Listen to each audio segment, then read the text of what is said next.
We're here today with musician Chris Stamey. We're talking about his new album, Anything Is Possible. Chris, thank you so much for joining me today. But it's fine. My time is yours. Well, Chris, you've got the new album out here, Anything Is Possible. Can you tell the listeners a bit about the new album? I'm very pleased with this one, and I found out as I was making it that it evoked for me a lot of the sounds I heard growing up. I started playing music around 1968, 69, but before that I was listening to it all the time and hearing songs played by my parents on piano, Broadway musicals, the crazy variety of radio at that time. And I realized that those idioms were sneaking into the record I was making, really unbeknownst to me until it got near the end. Yeah, I will say the album reminds me of listening to AM radio maybe when I was growing up. I mean, the arrangements and the harmonies, it seems like a sound that a lot of people, I guess, can't pull off anymore. Well, I can't really speak to that, but it was made in a way that was more organic, perhaps, in some records nowadays. It was a lot of these were, musicians playing together in a room without click tracks, and I also brought into the fold some musicians who are versed in older music, although some of them are very young. For example, the Lemon Twigs seem to have absorbed every element of the 60s and 70s, even though they're a young band from Long Island. And Probin Gregory from the Brian Wilson Band had, of course, toured for years with Brian, playing the music of Pet Sounds and Smile and all those great songs. So I had some fellow travelers with this. Yeah, I guess if you're going to end up with that sort of vibe and that kind of feel, guys who've played with Brian Wilson, that's probably the way to get it done.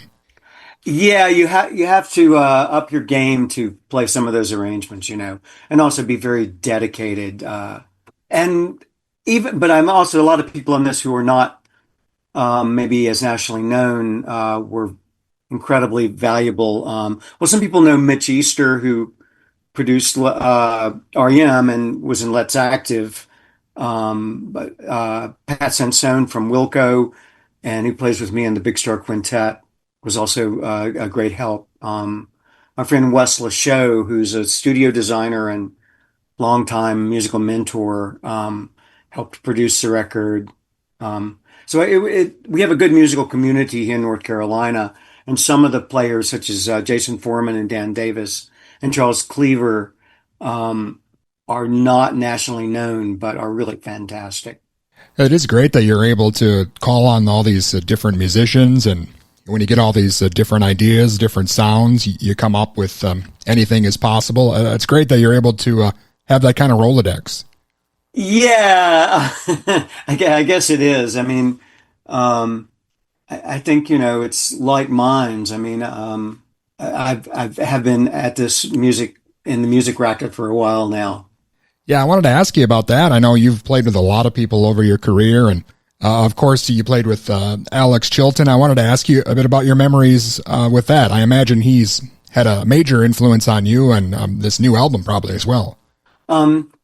Yeah, I mean, I only played with Alex for about a year in New York. Right as I moved up there, he had an EP coming out on a little label, and I got pulled in to put together a band for him, and we hit it off, and it was a great year. And we would go up in the studio, and he would, I think I was under his wing for a little bit. He was showing me techniques, actually, that a lot of his musical upbringing. He was a singer in the Box Tops, but they were opening for the Beach Boys on maybe 150 shows in the mid and late 60s. And he became really good friends with Carl Wilson and Dennis Wilson. And so when we were in the studio together in that year, which was 1977, I see now that his approach was related to that kind of record making, orchestrating with harmonies, and a fluid sense of rhythm. We did a song called "The Summer Sun" together that did come out. A lot of what we did didn't come out, We did another one called Where the Fun Is. And that was a great learning experience. I don't know if I've done a lot since then. I'm not sure that Alex's handprints are that much on into this record, but they probably are, and I'm just not thinking about it. Well, of course, you played with the DBs as well, and it seems like as time goes on, people are really appreciating those early albums more and more. Could we see maybe another DBs project in the future, or is that something maybe you've thought about? No, that's not really on my radar. But it is, it's got to be satisfying for you to know that people are kind of going back and, I mean, younger people anyway, kind of discovering these early albums and seeing what you were about early on in your career. I am amazed at the current generation of players that they seem fascinated with what we just thought was craziness, when we were making.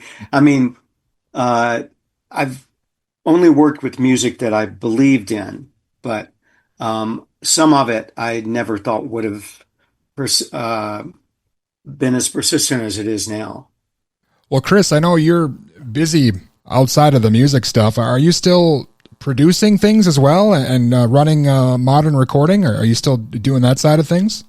Well, most recently I've been there's a kind of I guess you in the '60s we would have called it a super group called the Salt Collective, and we made a record in the pandemic, a lot of which was done remotely of necessity. But there's a new record I've just produced that's coming out in the fall.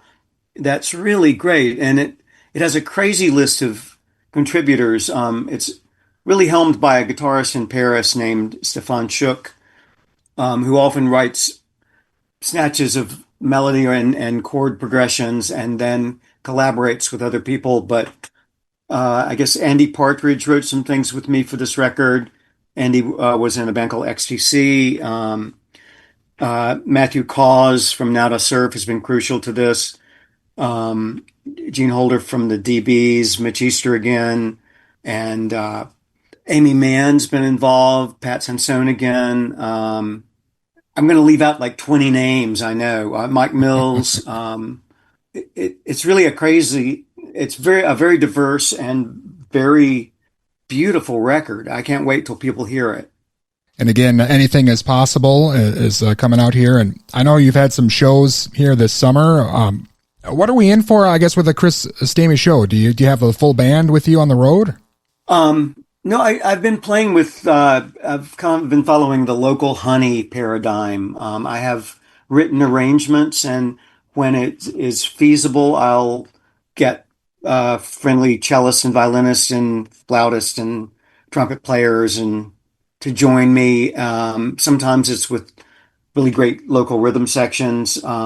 So it's a combination of chamber music shows and rockin' shows, and sometimes simultaneously. I mean, in LA, I used the Wild Honey, great group of players a few weeks ago in Memphis. After that, it was folks from the Memphis Symphony Orchestra. I don't know. It varies, but I haven't been really traveling with a band. I know a lot of people in the capital cities now, and the fact that a lot of the music is written on paper means that people who read music can be on stage with me without me traveling there a week ahead. Sure. Awesome. Well, Chris, I know the album is just out here. Is there anything else maybe we haven't mentioned yet that we should be watching out for? Well, I'm doing more shows in the fall, some with the Big Star Quintet and a number on a bill with the Autumn Defense, which is a band I think is just great. Otherwise, I mean, I don't know. Oh yeah, I did just mix a record I love too that's coming out in a couple of weeks, I think, by a group called Bass Battery. Okay. It's just a drummer and a bassist, and they sing, and you'd never know that it's only the two of them.